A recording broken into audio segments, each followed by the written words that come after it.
God works. That song, I'm open. And God told me, well, when I was back there singing that and I was hearing the words, there's someone in this room tonight that needs to understand what those words mean. Because we're broken and we're hurt people, right? Or at least I am. I'm not perfect. You'll find out in my testimony here in a little bit. But in order to clean a wound, it has to be open. Did you hear me? And that song said, I'm open. That means I'm willing to let you clean me out, God. I'm willing to let you come in to my heart and fix those hurts. And in case you don't know who I am, my name is Daryl Bennett, and I am the pastor of Life Point Conway. Yeah. Yes. And I love it. I love being in my hometown, preaching to people that I love, and I love to see them every Sunday. But while following Jesus, I'm a follower, but I still struggle. And to just kind of thin the air, I got to say this. Tonight I have self-worth issues because while I was walking down the hall earlier, Sarah walks by me and says, "Don't you ever brush your hair?"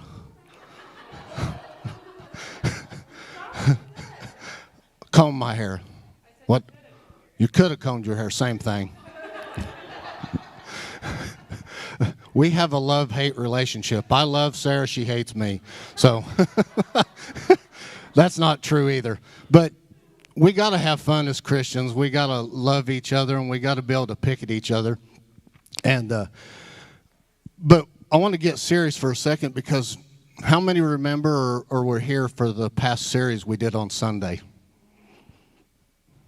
Only one? Couple? So this last Sunday we talked about getting under God's authority and getting under His authority and under His protection. Psalms 91:1 says this: "Those who live in the shelter of the Most High will find rest in the shadow of the Almighty." That's perfect for me, this hurt person. I love that verse, and I love the series we did, because I don't know if you know this or not, but I didn't like authority growing up. I don't know about you guys. You guys were probably perfect and did everything you were supposed to. But I didn't. But tonight we're going to talk about God's testimony and what He did in my life to help me. But first I want to talk about what the lessons were last week. The lessons were relapse and daily inventory. Principle 7, it says, "Reserve a daily time with God for self-examination, Bible reading, and prayer in order to know God and His will for my life and to gain the power to follow His will." Step 10 says, "We continue to take personal inventory, and when we were wrong, promptly admit it." 1 Corinthians 10:12 says, "So if you think you are standing firm, be careful that you don't fall." Step 11 says, we sought through prayer and meditation to improve our conscious contact with God, praying only for knowledge of His will for us and power to carry that out. Colossians 3:16 says, "Let the word of Christ dwell in you richly."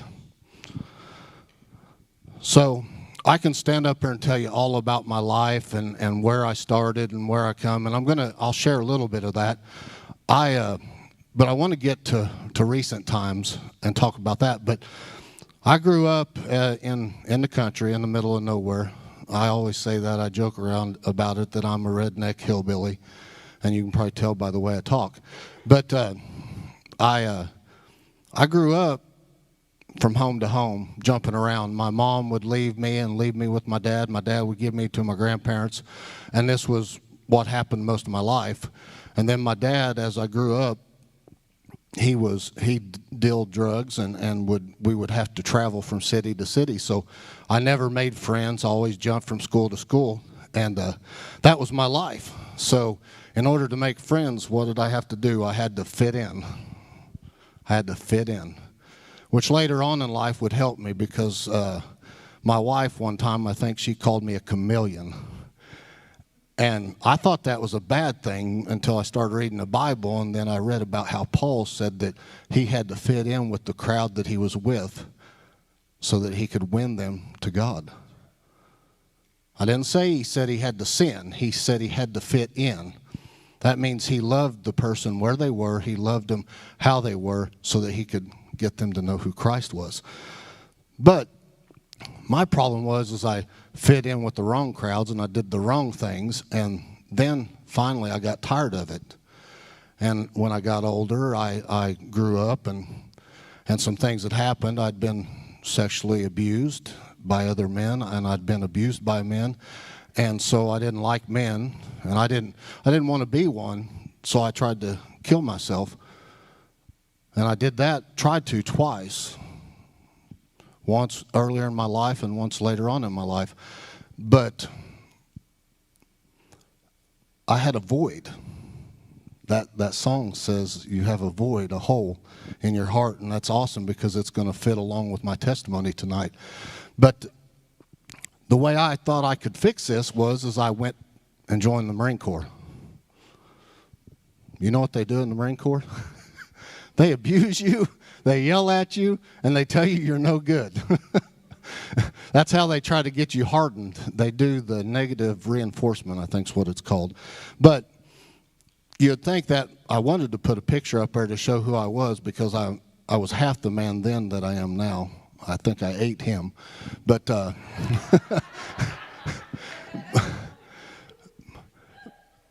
but in truth, I was half the man I am now because I went to the Marine Corps thinking this will make me stronger, make me a killing machine. What I really did was run away from everything that I didn't want to be around. I ran and hid in another state. I left. I was gone. See, now I want to get to the hard stuff, the stuff that's real. Can I be real with you guys tonight? Because when we're real, this might hurt people, it might upset people, because some of the things I'll say is maybe what you're going through right now, and sometimes it hurts us. See, my testimony is all about that stuff and everything that happened in my past, from jumping home to home, school to school, and all that, my mom leaving us, and my mom had passed away, which I'll talk about that when I was 25, but it left holes, it left voids. And I want to talk a little bit about who was here for Lauren's testimony 2 weeks ago. I was. If you weren't, she said something that really stuck out to me. See, Lauren talked about scars. And that hit me hard. Just like that song did. She talked about scars. She talked about how when she was sliding on the hood of the truck, and how when she got there, she saw this blood on the car hood, and she thought it was her brother's. And she thought her brother needed help. But when she took the layers off and realized it was her own blood, she realized she needed the help. See, I am up here today to say I'm perfect. Well, at least one laughed. See, I went through all the steps. I went through step studies 4 times. I've given my testimony a lot. And I've had many of talks and many of chances to heal. So I must be perfect, right? That's why I'm up here. Oh, don't forget, I'm also the pastor of Conway, right? And I help others. See, that's the problem with our world today, and that's the problem with some of us in here. We see the people standing up here and we think, well, I can't relate to them because they don't have the problems I have. They don't have the hurts I have. And I used to be that person. I used to say, they don't understand me. They don't know what I've been through. They don't know what I'm hiding. They don't know the scars. They just don't understand, right? How many of us said that? I have. See, Hebrews 3:13 says, you must warn each other every day while it is still today, so that none of you will be deceived by sin and hardened against God. We all have a past. Some pasts are different than others. Some don't look like the others, but we all have a past. We've all had a journey. And we've all messed up, right? If you don't agree with that, we need to go back to the first one, denial. See, that's why Jesus died for us all. He died because we messed up. He died because we couldn't do it right. I couldn't do it right. I don't know about you, but I couldn't. I am not perfect. That was a joke earlier, and some of you laughed. Alicia did. But that's why he did that. That's why we get up here every other week, is to tell you. Like that verse said, it said, we must warn each other every day. My favorite verse is John 15:13. It says, no greater love hath a man than to lay down his life for a friend. That's what it's about. Jesus did it for us, so we should do it for each other. So here we go. May. It's still May, right? I hate May. I do. Or I did. Until about a few weeks ago, I hated May. It's a hard month for me. You can ask my wife about it. Every May, she'd ask me, what's wrong with me? Why am I acting the way I am? Why am I so irritable? Why am I so mean to her and the kids? Why? Because I was casting hurts onto her and my kids that I was feeling. And this is just this month I figured this out. So you can never be too far in your recovery to find things. Okay? See, the way I got over this hurt and this pain, and some of you are probably doing it right now, is I tried to help others. I helped in CR. I did all this stuff because I didn't want people to feel the way I felt. I didn't want them to hurt the way I hurt. But when I would go home, I would project that pain onto my wife in a negative way and onto my kids.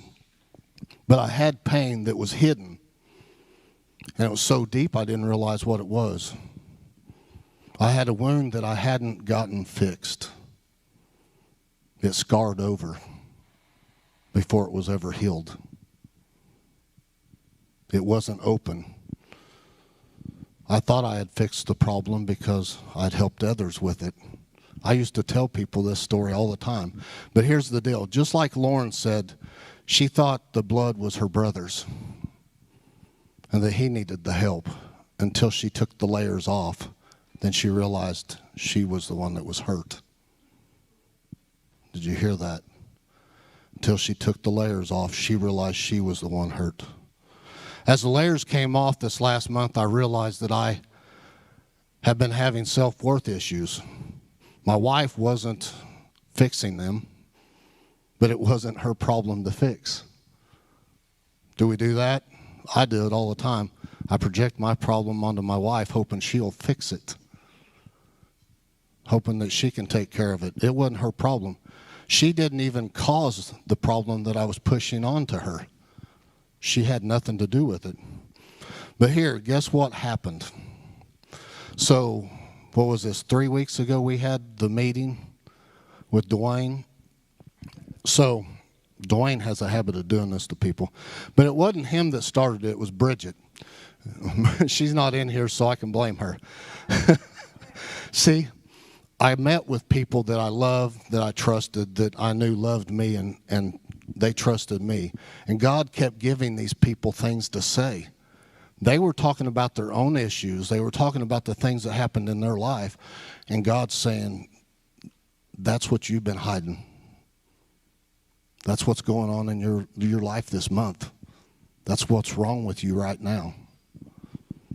Have you ever heard that? What's wrong with you? Well, when it's God, you better listen. You better listen. See, I hadn't given it to God because I'd hidden it so deep that I'd forgotten about it. See, May is hard because I have women in my life that loved me, that took care of me. But like I said, my mom had died when I was 25. So May's always hard. And by talking about this with the people that I did this with, it's like a daily inventory. Matt talked about this last week, taking inventory of your life. Dwayne sat there and he kept asking question after question after question until he got me to answer it the right way. See, I finally broke, and the memory come up that I had been hiding for so long. That I would chase it all these years and not know why or what was going on through other people, but not fixing it in my own life. See, I had abandonment issues. That's why those songs tonight was so good. The first one was awesome, but the last one was even better. I had a hole.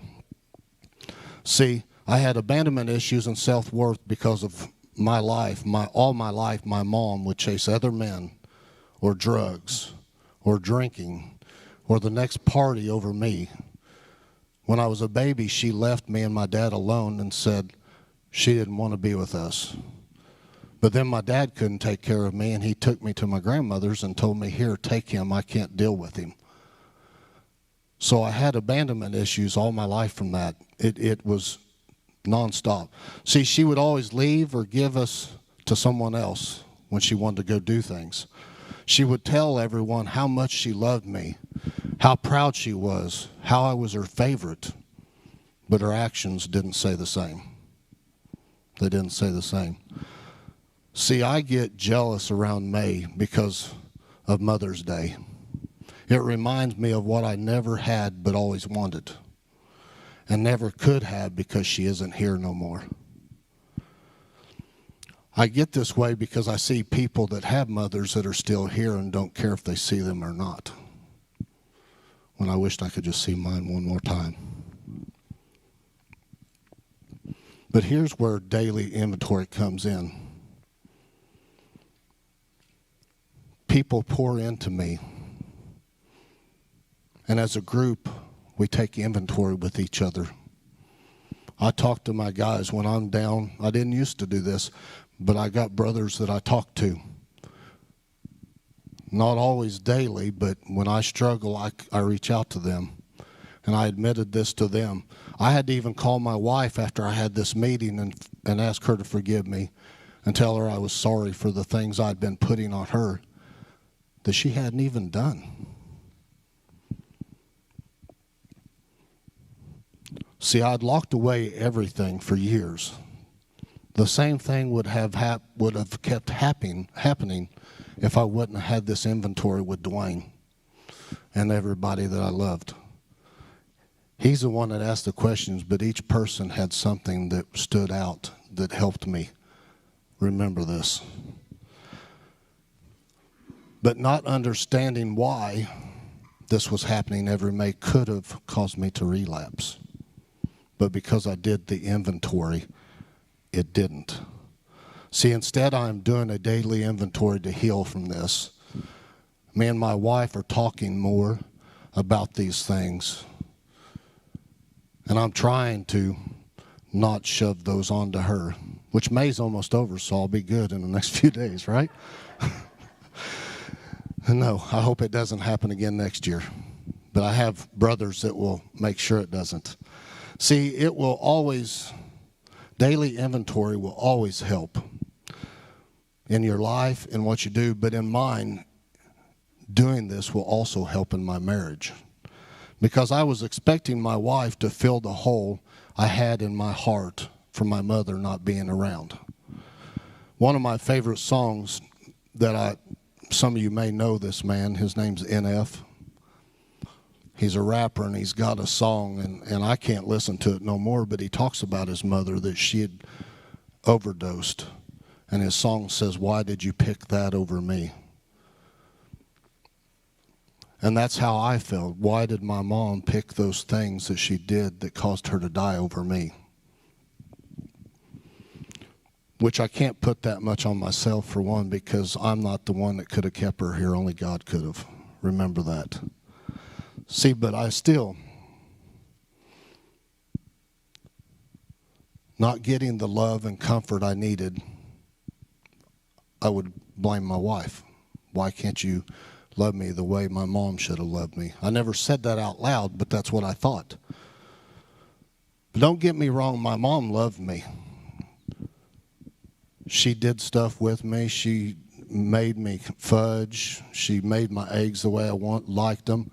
She did that stuff, but then there was the times when she got off over here and she was gone. But it always ended with her being gone again. See, my wife can't and never will be able to fill that hole. But you know who can? Jesus. Jesus can. He's the only one that can fill that hole.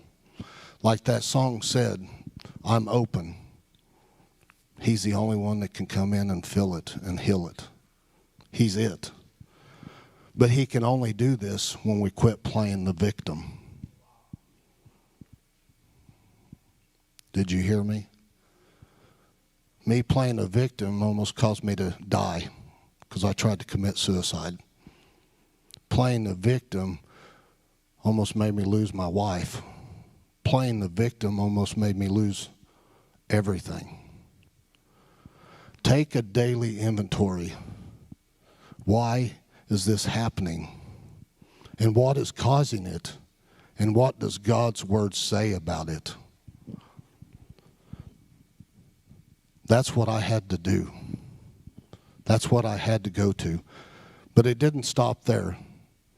I also had to share with my sponsor how I felt. And then you know what we did? We prayed to God to seek healing through all this. See, the only way we can ever heal is through Jesus and through our church family and his word. I had to leave the past behind. I had to forget some friends that hurt. But I was telling a couple earlier that if those friends don't support you in the change you want to make, they weren't your friends anyway. But all this can happen, but the first thing I needed to do was admit. I had to admit I had these pains. I had to admit I had this hurt. I broke down in front of that group of people and bawled for I don't know how long. I bawled because I finally had freedom and knew what was hurting me. Do you understand that part? That's the part you need to understand. It hurts. And you may cry, but once the wound's healed, you have freedom. You have healing. Those hurts, habits, and hang-ups will be gone. I had to give them up. When God gave me a path to recovery, I had to follow it. See, my life was filled with ifs. If this wouldn't have happened, I wouldn't be the way I am. Or if this would have happened to me, I would have had a better life. Ifs, girls and boys, ifs are from the enemy. And if he can keep you living in the ifs, then you will always be a victim. You will always be a victim. That's what I was playing until God revealed that he could fill that hole. Nobody could fill it. My mother, I was blaming my mother all these years for that abandonment. It wasn't hers to fill. It wasn't her job. It was God's. And I wasn't letting him. See, that's what I was doing. I wasn't letting God do it. But once God revealed that and that he could fill that hole of abandonment, you know why he could do it? because of Jesus. See, Jesus has been there, done that. He has been abandoned. He has been mocked. He has been hurt. And if you'll let him, he will help you through it. He will fill the hole with his life. But the thing is, you have to... Him. I wanted to set that straight. In all honesty, when Lauren talked about scars, it brought to mind something I tell the girls that I walk through step studies with when we're doing an inventory. The question always is, what if I've dealt with that? So I always respond, have you, right? If it's big, if it's ugly, if it's icky, if it's something we don't want to touch, yeah, I've dealt with that. I'm past that. Until we're 20 years later in a meeting and didn't realize we haven't. So my question for you tonight is, are they scabs or are they scars? Scars are going to make a path from where you came from. They're going to tell the story of the hurt, but they're going to tell the story of the healing through Christ. A scab is still a hole, and it's still empty and needs cleansing and healing. So as you go through your groups tonight and you talk about things, do you have scabs or do you have scars? We're going to pray. Dear Heavenly Father, God, thank you for Daryl. God, thank you for the words you used through him this evening to touch me and people in this room. God, thank you for his humor, because he thinks he's funny. God, thank you for his sincerity and his willingness to share. Lord, give us all of that courage and boldness to share with sincerity. Lord, we love you.